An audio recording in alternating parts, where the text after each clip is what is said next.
Do you know what stress is? If I am to ask you today, define stress for me, do you know what it is? And yet all the time you say, I am stressed out. I am stressed. Sure, stress yandinyanyira. My wish I'm going to say. Do we even know what we're talking about? What causes stress? Well, find out. Don't you want to know? Wouldn't you want to know?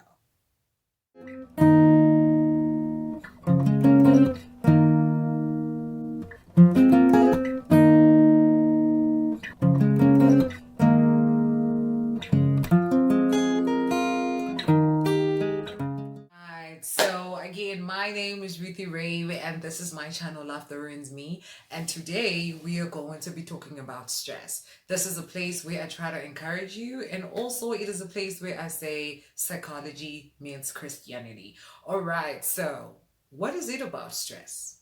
Do you know what stress is?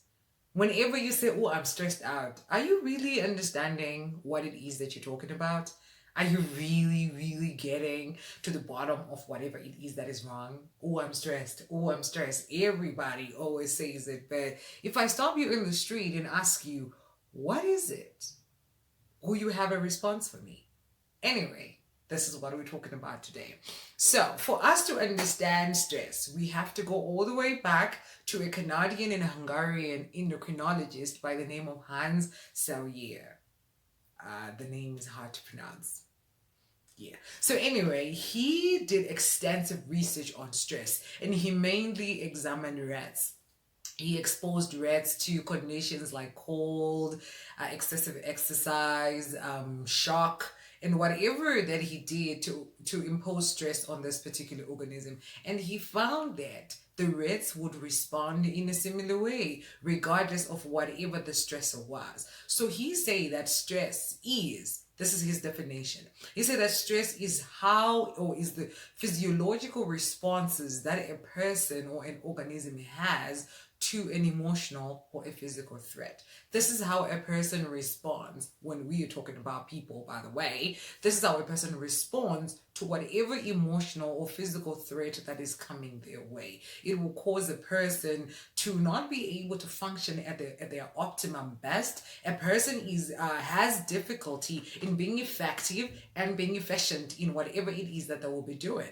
All right. Our daily hustles can produce stress in our lives. A lot of people assume that we need to have big time stresses like divorce, separation from your loved one, you have been fired from your work, you're moving, you failed a test, you failed to graduate in your degree, you're carrying a child, and the doctors say the child is disabled. They have a 5% chance of surviving. So we need to terminate the pregnancy, and yet you're a Christian or you believe in preserving lives. So what are you going to do? You are pregnant and you are not ready. You were having an affair and now you've been caught. All these things that are happening in your life, yes, they can produce stress. But here's the thing. Stress is not only relegated to the big time stresses. Our day-to-day hassles can produce stress in us. You misplace your house or your car keys, you misplace your phone, you drop your phone in water, you type whatever it is by mistake to your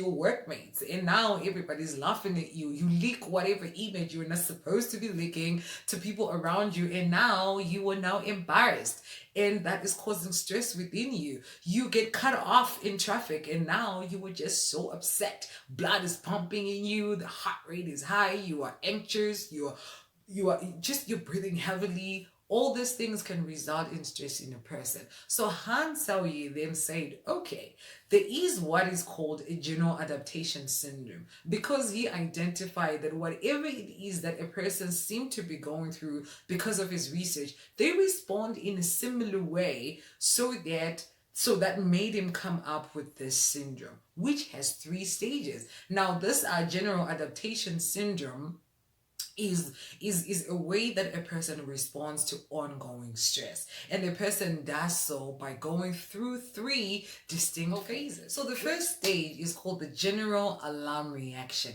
This is when a person first encounters whatever stressor that is in their environment, whether it is emotionally or physically, that person knows. But then this is when you encounter it. So your body releases hormones when you are going through stress. One of those hormones is called cortisol, It is when it is released, and then your blood sugars increase in your body so that you are better prepared to handle stress. This is what is happening behind the closed scene of your body. Something is being released for you to be able to better handle whatever stress that is coming your way. So this is normal. This is how you function. This is the first stage. Now the second stage is whereby probably you are this person. Maybe you're highly motivated, maybe you are skilled in adapting to stress, maybe you work out, you pray, you meditate, whatever it is that you use. But then in this particular stage where it is called resistance, your body is trying to fight, you are trying to fight and say, no, I need to go back to my normal function. I need to be able to handle whatever it is that is coming my way. A lot of people use different ways to cope with stress, but in the body, this is what is happening. The body is trying to adapt to ongoing threat. Maybe your loved one has a chronic illness, so instead of you allowing that to make you crumble, you're like, no, I'm fighting this, I am going to make it. 2 months pass, 6 years pass, 10 years pass, and you still have a thing that is causing you to go through ongoing stress, and the body is resisting. You're like, no, I'm not doing this. Glucose levels are increasing so that you're able to sustain energy, because the body, it releases more energy, just to put it in simpler terms, for you to be able to deal with stress, right? But then the third stage, according to Hans, is exhaustion. This is 10 years later. This is 12 years later. This is 1 week later. This is 2 years later. Whatever time period that is passed for you to be going through ongoing stress, your body has gone through a stage where it is now exhausted. It has released all the hormones that it could. It has fought, it has tried to adapt, but then the stressor proved too big for you to be able to respond to it.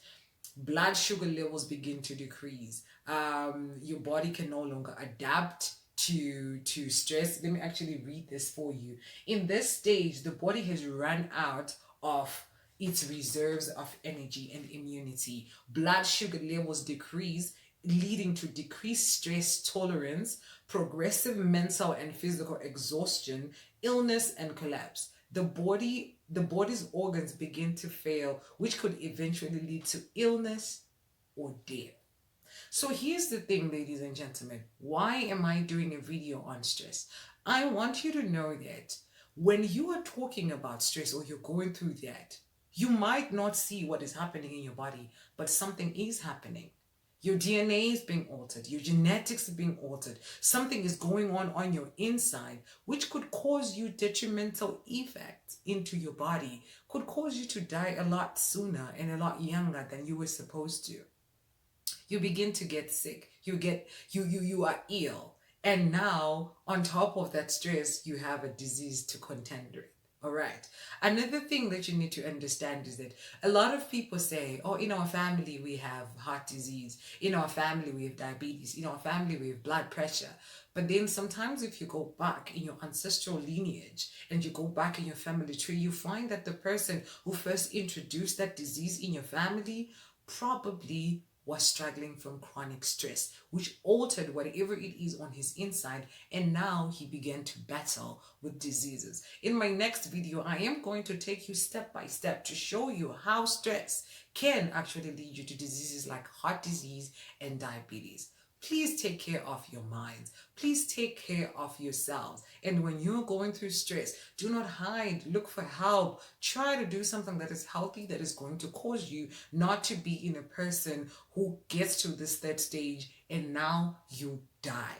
Okay, one of the things that I love about the Word of God is that science and biology and psychology, we always play catch up to why God had said something like, cast your burdens on me. Let me carry your pain. Let me carry your stresses. Do not worry. Do not do this. Sometimes we try to get all deep and spiritual and forget the fact that God probably was looking out for our bodies, because he knew that a high level of stress can cause you to actually literally die. So he says, bring all these things that you are carrying so that I can give you peace instead. I can give you joy instead. I can give you happiness instead, so that your body constantly is functioning in a status of homeostasis, which is balance everything is good, everything is fine, and you're functioning at your optimum best, you're functioning at your optimum whatever, 100,000%. Okay, we still need you on earth. I still need you to go about your day-to-day hustles in a healthy, practical, stable way. So please pay attention to this video. Check if you're stressed out. Check what is happening to you. Your body is not supposed to be behaving this particular way. You were not supposed and you're not designed to carry stress daily, because eventually science is now showing us we crumble. This is the only body that you have. Take care of it. This is the only house that you have. Take care of it. Listen to yourself. Embrace yourself. Accept yourself and begin to want to take care of who you are. So today I end here, but I will continue as we look into this thing called stress. All right. I thank you so much for watching and getting to the end of the video with me. Komborerwai garai munase, and please keep warm, and I'll see you all next time.